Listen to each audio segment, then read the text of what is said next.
अस्सलाम वालेकुम रहमतुल्लाहि व बरकात। अल्लाह के नाम से शुरू जो बड़ा कृपालु और अत्यंत दयावान है। मैं हूं मोहम्मद नफीस अंसारी और आप देख रहे हैं द पॉलिटिकल।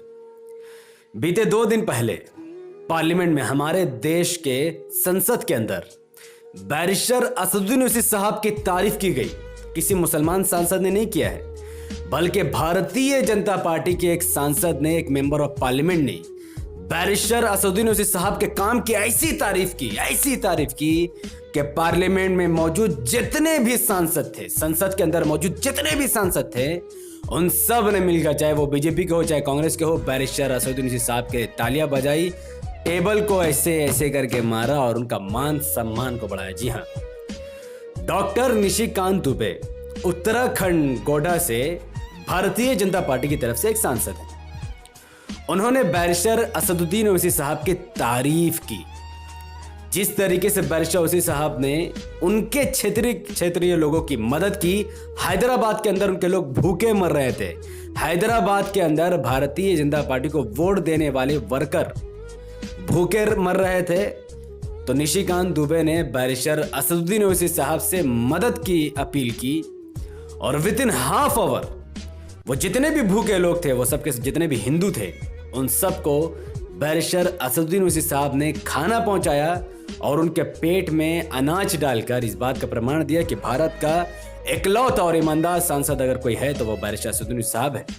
आप खुद डॉक्टर निशिकांत दुबे का वो वीडियो पूरा देखिए, जहां पर उन्होंने इस मुद्दे को डिटेल से लोगों के सामने रखा और इस बात की बिल्कुल परवाह नहीं की बीजेपी नाराज हो या मोदी नाराज हो या अमित शाह, उनको कोई परवाह नहीं थी। निशिकांत दुबे ने अपने जिगर का इस्तेमाल करते हुए सबके सामने एक मुस्लिम सांसद, एक बैरिस्टर असदुद्दीन साहब जो बीजेपी का सबसे बड़ा दुश्मन है, इतनी खुलकर उनकी तारीफ कर दी।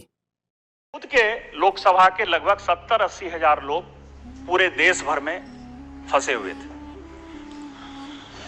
और यह देश को जानने का विषय है कि हम लोग चाहे किसी भी दल में हो, किसी भी विचारधारा में हो, किसी भी जाति में हो, किसी भी वर्ग में हो, किसी भी संप्रदाय में हो, सबों ने एक दूसरे का मदद किया। इसीलिए कोरोना की लड़ाई में यह देश आज इतना सक्सेसफुल है। 130 करोड़ का देश केवल 8,000, 10,000, 11,000 यदि हम ला पाए हैं तो उसमें हमारे वैज्ञानिक का बहुत बड़ा योगदान है, जिसने कि कोवैक्सीन जैसा हमको वैक्सीन दे दिया। माननीय प्रधानमंत्री जी जिन्होंने कि फ्रंट से लीड किया और मनसुख भाई मंडाविया जो स्वास्थ्य मंत्री हैं, इन्होंने फर्टिलाइजर, केमिकल और फर्टिलाइजर मंत्री के तौर पर एक बहुत बड़ा योगदान किया। उसके साथ साथ जो राज्य सरकारें थी और जो सांसद थे, जैसे मैं, यदि इस सदन में 543 लोग हैं, कई एक लोगों का मैं नाम लेना चाहूंगा कि जिन्होंने मुझे व्यक्तिगत तौर पर मेरे क्षेत्र के लोगों को मदद की और शायद मैं उस ऋण को नहीं चुका पाऊंगा। यहां सुप्रिया सूले जी बैठी हुई है, डीएमके की कनी मोजी जी है, मैं नागेश्वर राव जो है वाईएसआर पार्टी के, कैप्टन अमरिंदर सिंह अब पंजाब के मुख्यमंत्री नहीं, अशोक गहलोत जी अभी भी राजस्थान के मुख्यमंत्री।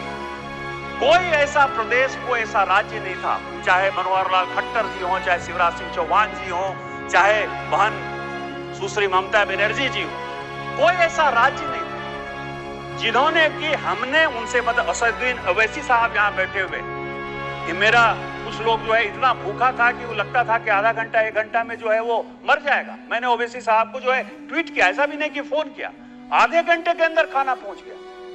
इसीलिए मैं कह रहा हूं कि हम सांसदों ने एक दूसरे को मिलकर जो काम किया, जो सहयोग किया, वो देश को जानने का सवाल था कि राजनीति अपने जगह थी, लेकिन लोगों का जान बचाने के लिए हम सभी एक साथ थे और उसी तरह का डिबेट इस पार्लियामेंट में होना चाहिए। दूसरा, हम सबको पता है और आज भी कुछ लोगों को नहीं पता कि जब लॉकडाउन हुआ, जितना ज्यादा खाना तकसीम और जितना ज्यादा लोगों की मदद बैरिस्टर असदुद्दीन ओवैसी साहब और उनके भाई अकबरुद्दीन ओवैसी साहब ने की है, वैसी मदद पूरे भारत के किसी सरकार ने नहीं की, किसी नेता ने नहीं की और किसी लीडर ने नहीं की है। बैरिस्टर ओवैसी साहब या अकबरुद्दीन ओवैसी साहब हो, जिनको लोग भड़काऊ भाईजान कहते हैं, असल में वो हिंदुओं के मसीहा है जितने मुसलमानों के मसीहा है। और लॉकडाउन में लाखों परिवारों को अन्न पहुंचाने का काम किया, अनाज पहुंचाने का काम किया। हालांकि तेलंगाना में एमआईएम की कोई सरकार नहीं है, ना ही तेलंगाना में एमआईएम किसी सरकार के साथ गठबंधन में नहीं है, बल्कि उनके 7 विधायक, 1 सांसद और 44 कॉर्पोरेटर हैं। सरकार में ना होने के बावजूद ना सीएम है और ना ही वो डिप्टी सीएम है, बल्कि एक आम विधायक और उनके भाई एक आम सांसद, उसके बावजूद भी लाखों परिवारों का पेट भरना ये वाकई में काबिल तारीफ है। तो निशिकांत दुबे ने अपनी हिम्मत का मुजाहिरा किया और भारतीय जनता पार्टी के सबसे बड़े दुश्मन और उनके आइडियोलॉजी के सबसे ज्यादा खिलाफ व्यक्ति बैरिस्टर ओवैसी साहब का ऐसी तारीफ की। और आपको पता है, आपने ओवैसी साहब का चेहरा देखा, वो नॉर्मल थे, यहाँ तक कि थोड़ा सा उदास भी दिख रहे थे। क्यों? उनको पता है कि उन्होंने तारीफ पाने के लिए सब काम नहीं किया, तो इसीलिए उनका चेहरा उदास था। क्योंकि कोई भी एक अच्छा मुसलमान तारीफ सुनने के लिए काम नहीं करता, बल्कि वो अल्लाह की रजा हासिल करने के लिए काम करता है। और हैदराबाद, इस वीडियो में ये भी कंक्लूड करता हूं कि हैदराबाद का अगर आप डेवलपमेंट देखेंगे, इतने शानदार स्कूल्स हैं जिनका तस्वर आपने कभी सपना में भी नहीं किया होगा। मैं चैलेंज करता हूं BJP, Congress, RJD, JDU, SP, BSP के वोटरों को कि उनके सीएम और पीएम ने भी ऐसा स्कूल नहीं बनाया होगा जैसा स्कूल अकबरुद्दीन ओवैसी साहब ने हैदराबाद में बनाया है। मैं चैलेंज करता हूं Congress, RJD, JDU, SP, BSP, BJP के वोटरों को कि वैसे क्लासरूम्स उन्होंने नहीं देखे होंगे या उनके नेताओं ने नहीं बनाए होंगे। वो सीएम और पीएम सब कुछ है, उनके नेता सब के सब हिंदू हैं। किसी ने ऐसे क्लासरूम नहीं बनाए जैसा क्लासरूम अकबरुद्दीन ओवैसी साहब ने बनाया है। और मैं ये भी चैलेंज करता हूं तमाम पार्टियों को, जो लोग हिंदुओं का भी वोट लेते हैं, मुसलमानों का भी वोट लेते हैं, जैसा हॉस्पिटल अकबरुद्दीन ओवैसी साहब, असदुद्दीन ओवैसी साहब ने बनाया है और जितना हेवी स्ट्रक्चर के साथ उन्होंने बनाया है, वैसा किसी ने नहीं बनाया।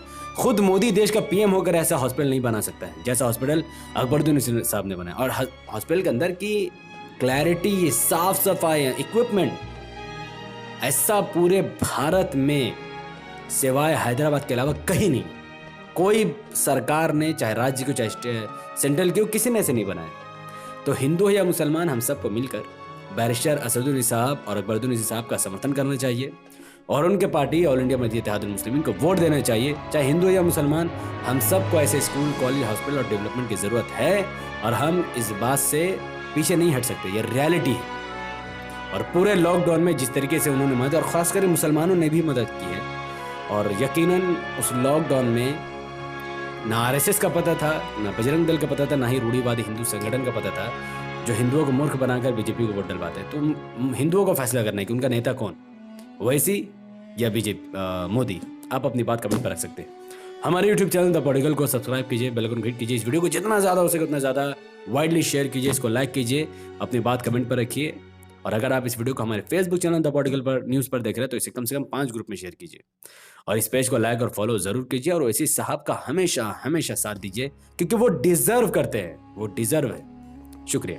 और आने वाले उत्तर प्रदेश विधानसभा इलेक्शन 2022 में भी एआईएमआईएम का साथ दीजिए और कम से कम 100 विधानसभा की सीट उनको जितवा कर 100 विधानसभा की सीटों में उनके कंस्टिट्यूंसी में ऐसे स्कूल, कॉलेज बनाने का उनको मौका दीजिए। बाकी आपकी मर्जी।